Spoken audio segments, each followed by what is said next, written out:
Welcome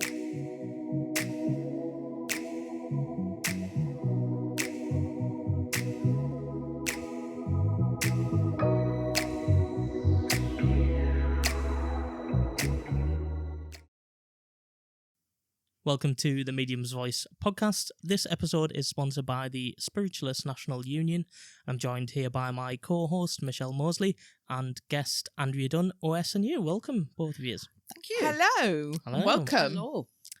Well, this is going to be an exciting one, isn't it? I know, yeah. We're here to talk about loads of different things. But Firstly, Hydesville, because it's an important day, isn't it, for us as spiritualists? Yeah. And that's coming up on the 31st. 31st of March. Yeah. So that's Monday, isn't it? So, Andrea, obviously we know you. We've known you for years. Yeah. Welcome. We love you to bits. Yeah. And to be honest, just before we start recording, we've been on about the antics we got up to over the past few years. So that's been an enjoyable time. I don't think people want to hear about that, though. Don't. No, not on the podcast. No, definitely not. But if you ask us outside. But anyway, so yeah, do you want to tell us a little bit about you, Andrea, and who you are, what you do, how you're involved in spiritualism? And yeah, I was born in Edinburgh, and spiritualism is very new to me. I've only been in spiritualism 19 years, and I came from Edinburgh and moved here. I've lived in England now for 40 years. And I came into a spiritualist church 19 years ago, not really looking for anything, just being a bit inquisitive. And I've never left. And then I just wanted to learn more about spiritualism, really, because I've been coming to the church for 2 years, and I was a bit like, I didn't really tell anybody I was a spiritualist, because I felt like if they asked me a question and I didn't know what I was talking about, then I was a bit like, was I doing an injustice to being a spiritualist? What drew you into spiritualism, though, in the first place? What was it? Well, I really was in the Vatican City for my 40th birthday. And it was Epiphany, so you can just imagine it was like there was lots of people around. Yeah, I've been to the Vatican as well. It's beautiful, isn't it? It's amazing. Yeah. And I was just sitting, doing what I love to do, which is watch the world go by. And in my head, I got, find a spiritualist church. Interesting. And I did think, I better wait till I go home to find one, because I wasn't so sure how that would be accepted in its life. Did you know anything about spiritualism prior to that? Nothing at all. I didn't know a thing about it. And then I was only home 3 days when my friend said to me, shall we go to the spiritualist church at Spennymoor? And now I'd lived in the village I live in. I've lived in the same village for practically the 40 years I've lived here. And I could not believe that I'd lived there 20 years and there was a spiritualist church like 4 miles down the road. And I could not believe it. So I came with friends, and I'm still coming to the church now. This church is the first church that I really came into, and I absolutely loved it. And I used to sit at the back, and I was the back seat for sinners. Back seat for sinners. Yeah. I love that. Love it. Back seat for sinners. And I used to just sit and just. That's because she's got a halo, obviously. We know where the pecking order is. Yeah. And I just loved the atmosphere, and then I seemed to discover that I was looking for something that I didn't even think I was looking for. Yeah, so you kind of felt like you're on this search, but you're not sure what the outcome was. What I was searching for. I didn't know what I was searching for. And at the time, the church didn't do any development, and I couldn't come to the open circle because my daughter was too young to be left. And then somebody had said that there was an open circle through the day at another church, and I could get to that open circle and get back in time to pick my daughter up from school. Oh, perfect, yeah. So I started going there, and they at the time were doing awareness classes, and I was asked, would you like to join the awareness class? And I just went, oh yeah, I'll give that a go. But what is an awareness class? Yeah. I didn't even know what an awareness class was. Yeah, whatever at it the is, you said, time. yeah, I'll do that. I I don't just know. went, yeah, because it was actually it was a woman. Most people all know Vi Kipling. Oh yeah, we were And- talking yeah. about her. Vi- on We the talked previous- about her last, and last time. And Yeah. Vi said, can you come to my awareness class? And I went, oh yeah, but what is one of them?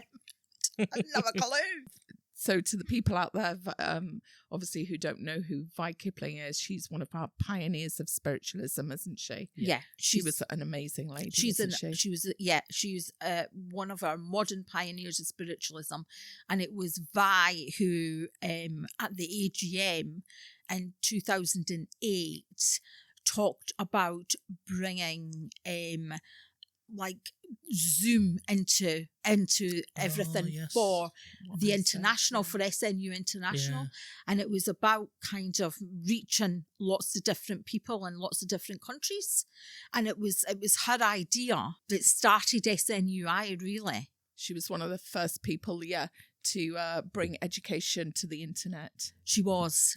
And she loved education. She was obsessed with education. She was, wasn't she? And we were lucky enough, weren't we, Andrea, to be taught by by her. her. Yeah. And you know, she was such an inspirational woman, and you know, I feel very lucky and privileged that I got to know her not just as a teacher but as a friend as well, because she was a very different person when she was a friend. She was so funny, and she had such a wicked sense of humour, but she was just amazing. And she would ask me to pick her up and take her to church and take her home. And I used to lock her in the car until she'd answered all my questions, and she'd sit in the car for about an hour and a half, and she'd go, can I go in now? And I'd be like, she's like, if you've got any more questions, just write them down. But I used to lock her in the car. Nearly every week I locked her in the car and go, can you just answer me this? But now, you know, when you get somebody who's got so much knowledge, you just want to soak that knowledge up. Yeah, you know. Yeah. And she was so instrumental in moving me on to the education and the theory work, because I'd never written an essay since I'd left school. Yeah. And it was quite daunting. You know, and I can understand for everybody, for everybody I who's know never... you felt very inspired, didn't you, by she's her? totally inspired me, and still inspires me now. And even I've gone on and done all sorts of things. You know, I've gone through the education system and become an officiant. But it was Vi who said to me, just not long before she passed to the spirit world, she said, you have to do everything that you can within spiritualism. And I went, and I can always remember saying to her, I will, but I'm not going to be like you, who's on every committee that's going. I said, because I'm not doing this committee business. And I often think now, Little did you know. She just gave me a look. She had this wonderful look, and she just gave me this look as much as to say, we'll see. And now I'm just like, okay, you were right. You just knew what you were talking about. Yeah. But she literally, and she inspires me every day. And even when I do teaching, when I'm teaching, you know, she's just there, and I can feel her energy with me. And it's just amazing. She was just an amazing woman. And, you know, when she wrote her book, The Myths and Misconceptions she of wrote a Spiritualism. few, didn't she? Yeah, I've got that at home. Well, she only wrote, as far as I know, she only wrote the one, but she wrote that Did she for not her do the philosophy? fellowship. She wrote some philosophy, but I think they were published, but not in the way this book was published. And she got that she did that for her fellowship. Right, okay. And she literally wrote that in 3 days. We could maybe talk about that in one of the other episodes, because I've actually got that book. Well, I did a workshop recently. I didn't realise about that book, by the way. Yeah, I've got it at home. And I called it Misconceptions of Mediumship, and someone commented on it, on about that exact book, and I was like, oh, I'll have to have a nose. I'll lend you it.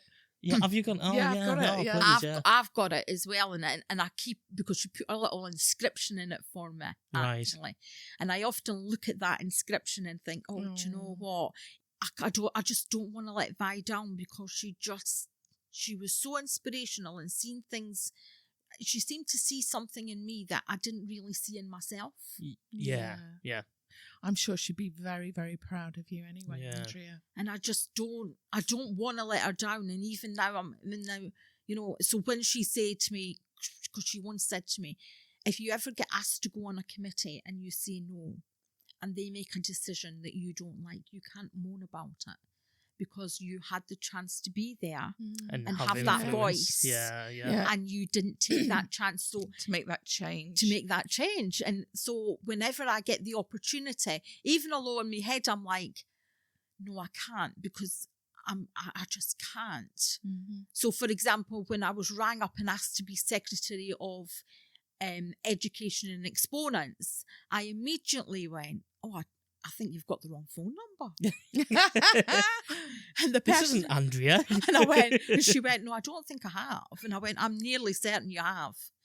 I said, because I've got no secretarial skills whatsoever. And she went, are you not Secretary of the Northern District Council? I went, yeah. She said, and does that not require secretarial skills? I went, maybe. Yeah, if you didn't have them before that, you definitely had them by the end of it. So obviously you've done quite a lot of education, haven't you? Yes. Courses. Obviously, we're here to chat about Hydesville as well, which is really important as well, isn't it? Yeah. For spiritualism. And where it all started and how it all started.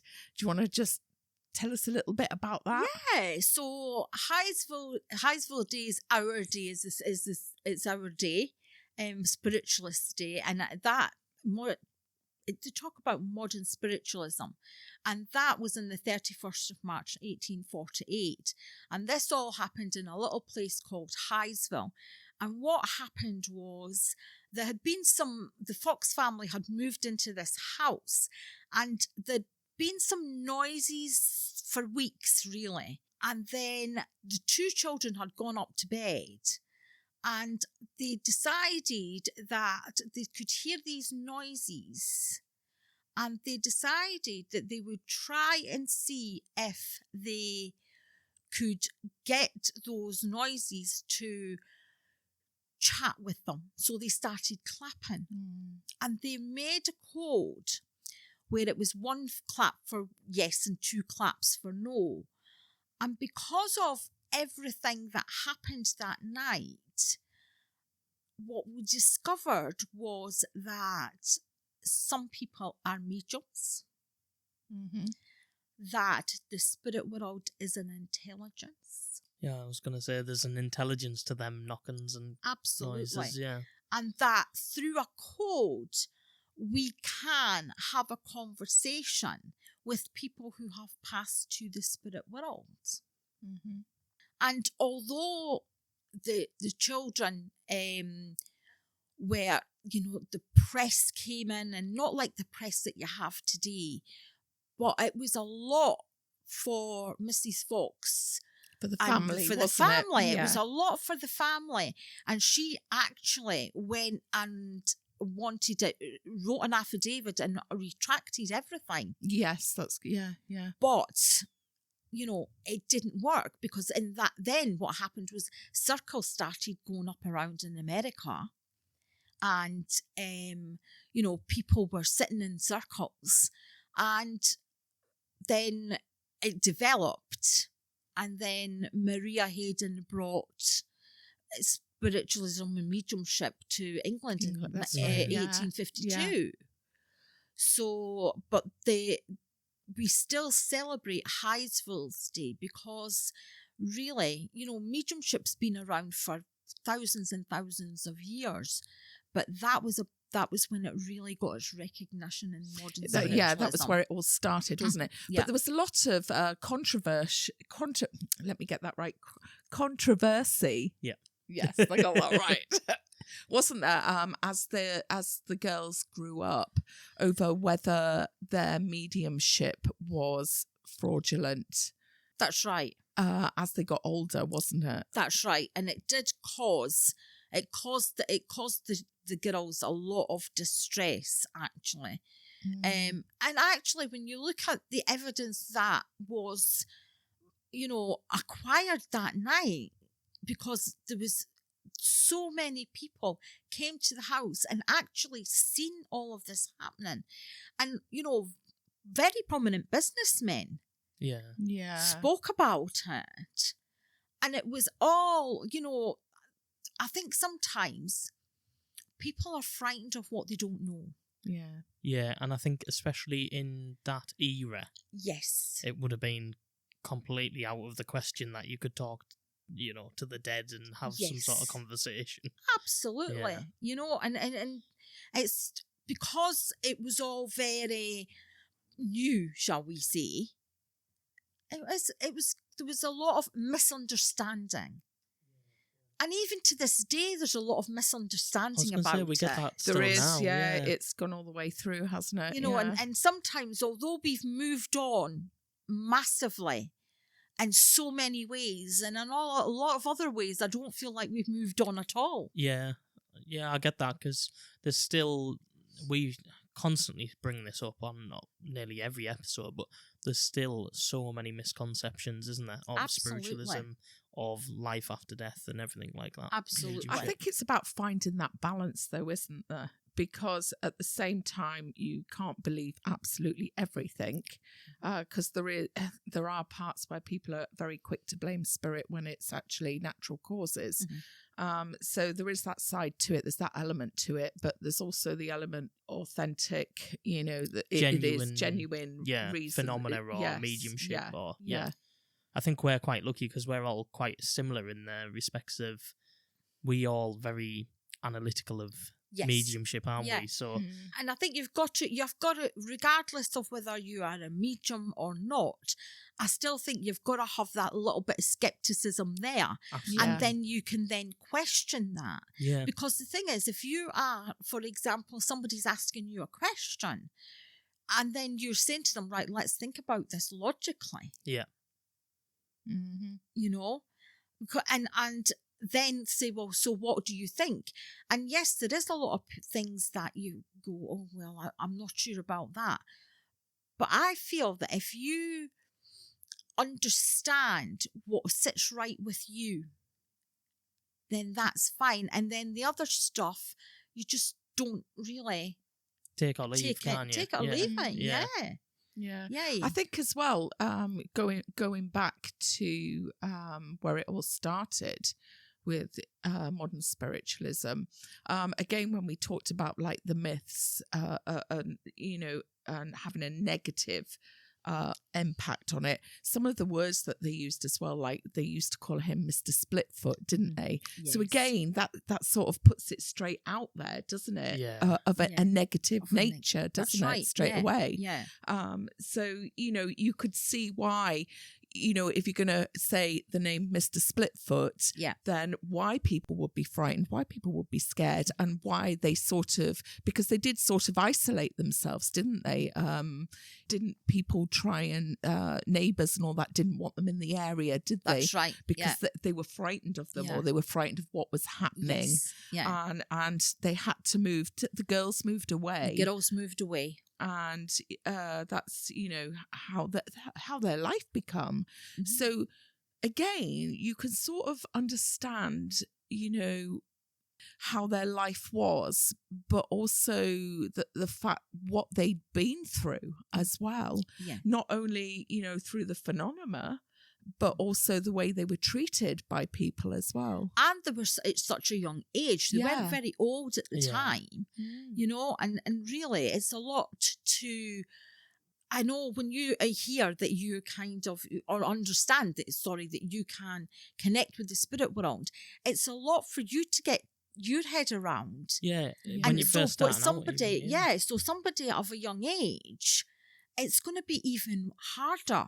Yeah. You know, I think this is all because of the misconceptions again, is that they were just misunderstood. Yeah.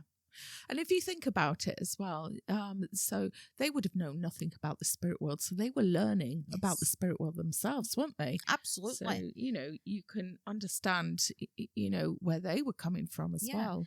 And I think that's why, in a lot of ways, because the education part of spiritualism has moved on and we've got such a greater understanding now of what happens and how the mechanics of it, really. Yeah. It's about having that understanding, but, they didn't have that understanding. And they wouldn't have known, that about sitting with the spirit world and allowing the spirit world to teach them. Yeah. Whereas now we have that knowledge. I suppose during that time as well, the neighbours, for example, everyone would have been like, oh, they're conjuring the dead up and trying to. We don't want them living next to us. And some people are still, let's be honest. Some people are still like that now. Now, exactly. You're devil worshipping and you're doing this, that, and the other. And, and people, I know, even within your own family. Yeah, absolutely. Yeah. When my mum was alive, she would say, if you're coming up, you're not talking about that. That's spiritualism stuff, mind, in my house. Right. Which is sad in a way, isn't it? Yeah. Mm-hmm. And yet my mother could see the spirit world as clear as I'm seeing you two. So do you think that's fear? For my mum it was. And I was quite frightened as well, because my mum would she would say, I'd be about 7 or 8, and you can imagine 7 or 8, you're like, okay. And she would come downstairs and she would say like, oh, my auntie Mabel's died. And I'm like, okay. And she'd say, yeah, I know, because she was sitting at the bottom of my bed last night and we had a conversation, and I'm about 7 or 8 and I'm thinking, what? Well, I won't be going into that room. Yeah. And so but my mum didn't really understand it, but then she would just be frightened. Yeah, I suppose for her, by the sounds of it, she was seeing all of these things so real. Yeah. She knows then it's real. Mm-hmm. So that when you can't explain what's happening, but you've had an experience that was so real, it's kind of like, what is that? What was that? And it's right. And she had more than one experience with that. So do you think that your mum was sort of like frightened her and was like, I don't want to know about it. If I don't know about it, it's not happening. Yes, I think definitely. Because I can remember she rang me up once and she said, because my dad's been in spirit for a long, long time. And she rang me up once and she went, your dad came to see me last night, she said, and I didn't like it. She said, can you have a word with him and tell him not to come and see me again? You're a bouncer now. I'm like, just tell him to come and see me, Mum. It'll be fine. Oh dear. Spirit bouncer, Andrea. Exactly. Talking about, obviously we spoke a little bit about the Hydesville Day. So has anybody watched the Helen Duncan movie? Documentary, I should say. Yes, let me get my words right. That, the Helen Duncan documentary. Did you watch it? I watched it. I thought it was really good. Yes. To be fair. I enjoyed it. I enjoyed it. Yeah. I enjoyed it. I like to hear about her life. What she did. I found that quite interesting. I think as well, because the presenters or the team that were doing it, there was a lot of skepticism, wasn't there? Obviously. There was. And of course you've got to have that though, I think. I think we all do. When we first start investigating spiritualism or mediumship in any way, I mean, we're probably all guilty of course first time you go, you think, what? Yeah. What on earth? Like, no, come on, let's be real. And you have that sort of attitude, don't you, in a way? But then it's as time goes on and the evidence is building up, you kind of come to this mindset of, okay, well, I can't explain that and I can't explain that. So there's something happening. And she did say that, though, didn't she? Yeah. She did say, I have no explanation for how that has come about. Yeah, she did. She did. And I just found it fascinating because, I mean, I'm very sceptical of a lot of the... You are, Phil. I know. I can't help it. It's just how I am. Do you know what? That's not a bad thing, though. No. It's not. It's not. Yeah. I think I it's like a good to try thing. and think rationally before first. anything else. Yeah, I'm same as you. And I must admit, when you look at a lot of the pictures of mediums historically, even now I would argue that a lot of them look questionable. Do you know what I mean? The so, Andrea, you know quite a bit about the photographs as well, don't you? I don't know lots about it, but I just can't, when people talk about folding the cheesecloth up. Yeah. And that was cheesecloth. Now, my thing is, so how does that cheesecloth know how to form into something? Yes, yeah. And would you really eat cheesecloth? How would you? Yeah, but it's not cheesecloth though, is I know, it? but it's ectoplasm. Yeah, but what I'm saying is, the skeptics are saying it's cheesecloth. Yeah, so because what it does look like cheesecloth, doesn't it? Yeah, but logically, who is and who's going to eat it? And how would they get that much in there anyway? Well, the other thing is, how can you then, on command in a way, bring that cheesecloth up? yeah. Especially and then that have amount. It form. I know, because there's so much. And of you it, think, well, it? yeah. And when I just think about Helen Duncan, she allowed them to literally, I know, go through her body in a way, in a way that was so intrusive, invasive, very intrusive, and and I just thought, well, if she's allowing them to do that. For me, she put all her cards on the table, didn't she? Absolutely. She allowed everybody to test her, and to find out the real truth. There was parts of it that I thought, okay, that would raise alarm bells for me. Which bit? To do with sort of where she was in the area where there was a lot of during the war and stuff like that. Yes, but the one thing that was the tipping point for us, actually, that made me think, okay. She went to where she was needed, though, didn't she? But also she was making around about £4,000, wasn't she, a week, in today's money, which that's concerning for me. But when she was in court, correct? Is that the correct? Today's money? Yeah, no. Was she actually making that amount? I'm just going off what was on that show, but for me, it was when she offered to do a seance in the court. Yeah. Because to me, if you're fraudulent, that is one place you do not you want to be doing. No. But there was 44 people though that were for her. Yeah. Wasn't that? And was stood up for her. And that's never heard of. And a bit like the presenter said. But they didn't speak to them, did they? No, but also a bit like the presenter said, some of the strongest evidence I thought was the different languages when she was speaking in the native languages. Exactly. And it wasn't can't just question that though, can you? That was very good evidence. Yeah. No. Yeah. But I you see, I think, though, there's always going to be somebody that finds fault in something, isn't there? It's normally me. I'm like that all the time. There's always going to be someone. There's always going to be somebody who's going to voice their opinion. Yeah. And no matter what you do, there's going to be people who are going to like it. There's going to be people who are going to dislike it.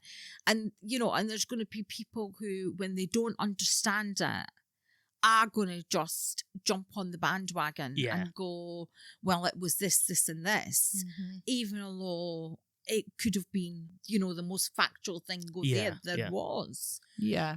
The thing is, people are going to have their opinions, aren't they, at the end of the day? Yeah. Well, my opinion is, after watching it, obviously, I knew a little about her. I didn't know a great deal. I'm on the side that I truly believe everything she did was true. See, this is controversial.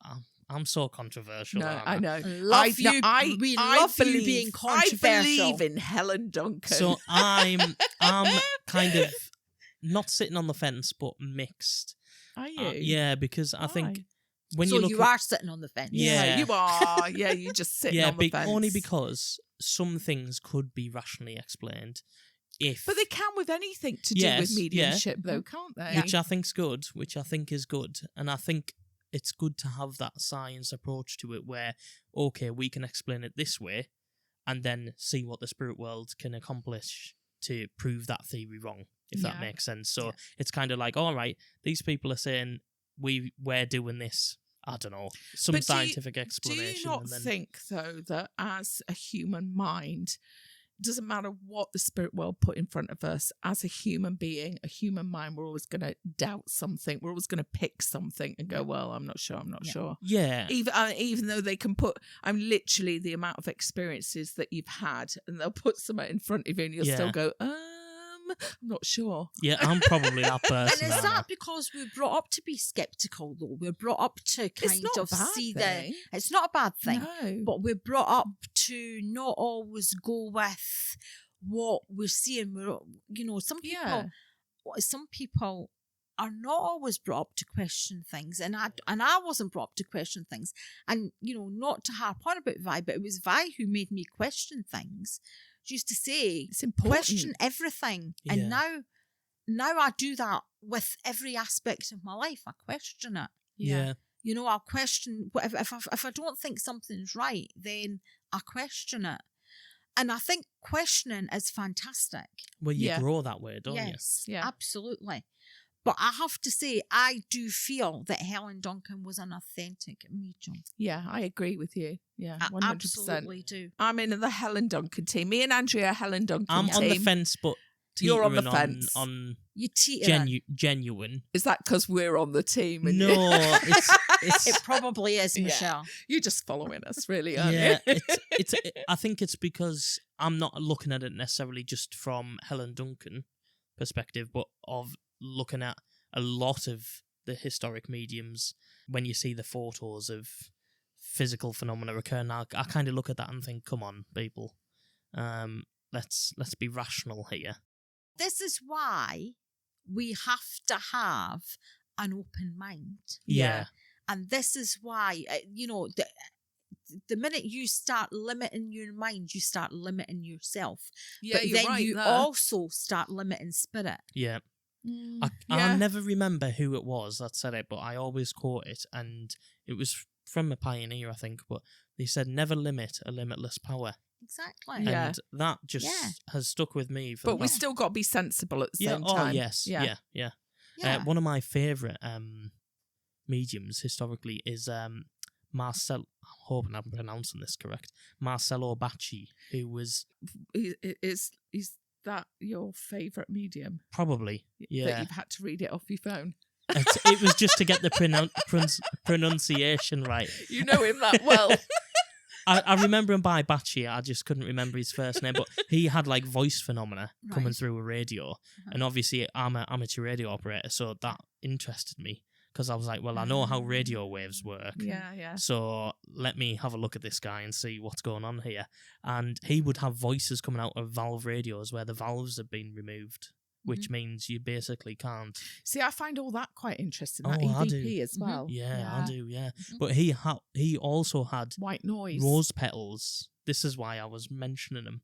So he had rose petals that would fall into the room, like loads of rose petals, whilst he was conducting his circles with mediumship. So that's interesting. That's interesting. So like you'd have someone's voice talking, and then there'd be like rose petals. It's probably as well. a good job it's not a load of pebbles then. Yeah. I was going to say, I think he's in spirit now.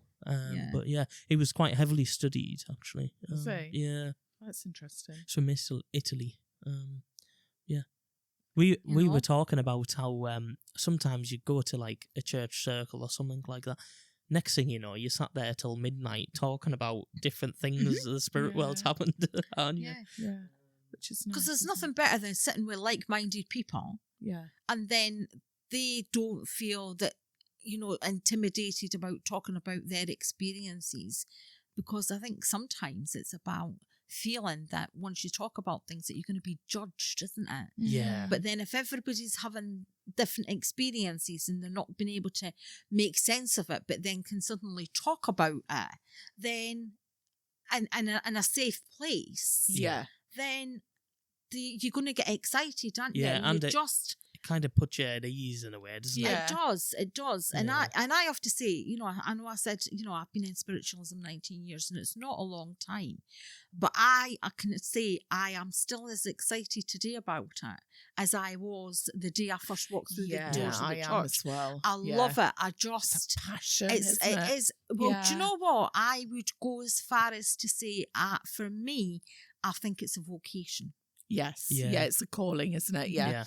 I've said You this always to you. say that, I always say that to Phil. I always say it's always been a calling for me, right from day one, to the point where it has almost broke, my relationship up. Well, probably, I don't know whether I should say this over the radio. Oh dear, yeah. We've not reached that level yet. Say what you want, Michelle, because I've always said I've had a face for radio, and now you've proved it today. Well, it did, and I always said, it's something I have to do. Yeah. You knew this from when you met me, and it's something I have to do, whether you like it or not. Yeah. And as awful as that sounds, it was. I just had to do it. I think it is. It's something. I think if you in it for the right reasons, I think it is something you start, and I don't think it's something that you ever can get out your system. Yeah, there's always something there, because I think we'll all have had times where we're like, all right, okay, I definitely have to do something else and find a balance. But the spiritualism and our way of life, we always come back to that, and sometimes in a very short period of time. And I just feel like it just helps you with so many things as well. I just feel now that it's helped me with my self-confidence, because I didn't have any confidence when I came into the movement. I had no confidence at all. And what it did was it gave me a voice. And interestingly enough, when I had my efficiency acceptance in this church, they spoke about when I first came into the church, and I would sit at the back and I wouldn't talk to anybody and I wouldn't say anything. I remember that, because I came along to that, and that was lovely. And now I'm like, I've got now an we opinion. can't keep now you quiet. Can't keep you quiet. I know. Listen to you now. But you're right, it does change you. It does. It gives you some confidence, and it gives you the chance to have, because everybody's got a voice, but it's whether or not that voice is being heard. Yeah, and you also learn a lot about yourself, don't you? You do. And it's interesting, because I just spoke about this last night, actually, because I've my new awareness classes started, and they were talking about it, and I said it's about discovering yourself. And I can remember when I first went into Vi's class, and she said, you have to know yourself. And I thought, what's this woman on about? What on earth are you talking about? And then That's right, and then secondly, I thought, what kind of class have I joined? I don't know what I'm on. We'll have the sacrifice shortly. It's all going to happen. And it's about knowing yourself, and it's about a journey of discovering yourself, and discovering who you are inside. And and I can honestly say that now I am the most at peace inside I have ever been for all of my life. Yeah, I'm like that, actually. Yeah. So obviously, we've chatted quite a lot about different things. So what advice, Andrea, would you give to somebody that's starting out? I would say to them, find a local spiritualist church if you can, SNU spiritualist church if you can, and then join an awareness class. Because one of the things that an awareness class should do is it should also have an introduction to spiritualism. So with that, you're learning a little bit about the introduction to spiritualism, about the theory of spiritualism, but then you're also expanding your awareness as well. And that helps so much before you move into the development aspect of it as well. And the theory of spiritualism, people, they think, oh goodness, but it is so interesting learning about the pioneers. And let's be honest, if it wasn't for the pioneers and the sacrifices they made, we wouldn't be sitting here doing what we're doing today. No, exactly. And sometimes I don't think they get spoken about it enough. Yeah, I agree. But I would say, find a spiritualist church, find what's right for you. And you may not always agree with everything that you hear, but pick different things out. And for me, that's how you learn. You're not going to agree with everything everybody says. Exactly. But if you find an open circle, because an open circle is great, because people are getting up and practicing there. Yeah. And you can take little things and kind of introduce them for yourself, and go to those classes and just, what I would say is enjoy it. Enjoy it. Enjoy it. See, I love every minute because of it. I absolutely love every minute of it. Yeah. And it's just, it's such joyful, a wonderful, it's a joyful and joyous experience, and that's what it should be. So what's next for you then, Andrea? What have you got coming up next? Well, the next thing hopefully would be me doing my ministership. Wow. Amazing. Which would be quite, sometimes when I say it, even with the officiancy, because being an officiant, you're already part of the ministry. Yeah. And sometimes I sometimes even now kind of wake up and think I've got imposter syndrome, because I just think I would never have done that. And working on education and exponents nationally and internationally, I love that. I love the experiences. You love teaching people as well. I love the teaching, and I did my CSNU in teaching last year. I qualified in that, and that was a great experience. And just getting to meet different people and helping everybody, helping as many people as I can on the journey, because I don't believe that the information and the knowledge that I have is my knowledge. It came from the spirit world, and it's knowledge to share.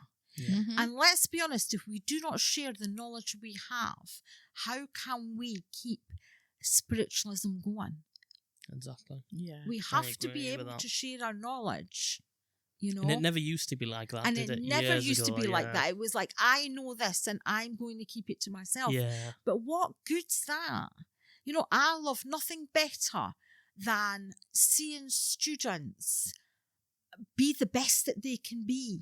You can hear the passion, in your voice as you're talking about like the education part and helping people on their journey. And different, people who come to me, they'll ring me up and they'll say, oh, well, can you help? And I'm like, yeah. And they come to me and they're like, they're so terrified when you first speak to them, because they don't want to get anything wrong, and they don't know how to do things. And just by I think that's natural though, isn't it? With anything when you're learning, isn't it? But I think you want to get it right. If you're just human with them, really, and you just say, I'm not bothered. I make mistakes. It's nurturing them. Yeah. And actually, the biggest thing to do for me is to give them the confidence to do it. Yeah. And there's nothing more wonderful for me than having my students go and sit exams and then come back to me and go, I've passed. And the elation in their face. And you think how wonderful it's been to be part of that journey. Yeah. And sometimes they'll say, I couldn't have done it without you. And I'm like, but I didn't sit the exam. You did it. I might have been a part of your journey. Yeah. And give you a wee bit of guidance. But that's what I've done. I've gave you a bit of guidance. Yeah. You did the work. Well, It's been lovely, hasn't it? Lovely evening. It's been lovely chatting with you, Andrea. Very nice. Thank you very much. It's been a pleasure. Yeah, it's been lovely. Yeah, it's been nice. Yeah, we'll have to have you on again at some point. Yeah. Well, I'd be privileged. I'd be absolutely privileged and honoured to be asked again. We'll see. I'm how surprised. We'll see how the yeah. Took me a minute there. We're going to snaffle some cakes now. Yes, we've got cakes for afterwards. So yes, so thank you for coming on, Andrea. You're very welcome. Sharing that with us. Delightful. And for all those listeners out there that want to find out about you, Andrea, or want to get in touch, how can they do that? Where can they find you? They can find me at snu.org.uk. Perfect. Yeah. And I'm a Secretary of Education. Perfect. So if you want to get in touch with Andrea about anything, head over to the snu.org.uk website and look at the education, and you'll find Andrea on there. Yeah. So you can get in touch with her there. And if you want to send us any comments or get in touch with us, the Medium's Voice podcast, you can do so at our website, themediumsvoice.co.uk. Yep, we'd love to hear from you. Yep. And if there's any churches out there, I'll just add this on the end, that are maybe doing events in the public or doing anything special that's maybe different from your norm. You want us to come down and cover your stories? Yeah, get in touch with us, because we will come to you. There's no cost to your church or anything like that, so we can come down and we'll do a story on what's happening. So yeah, we'll say thank you for listening and goodbye from me. Goodbye from me. Goodbye from me.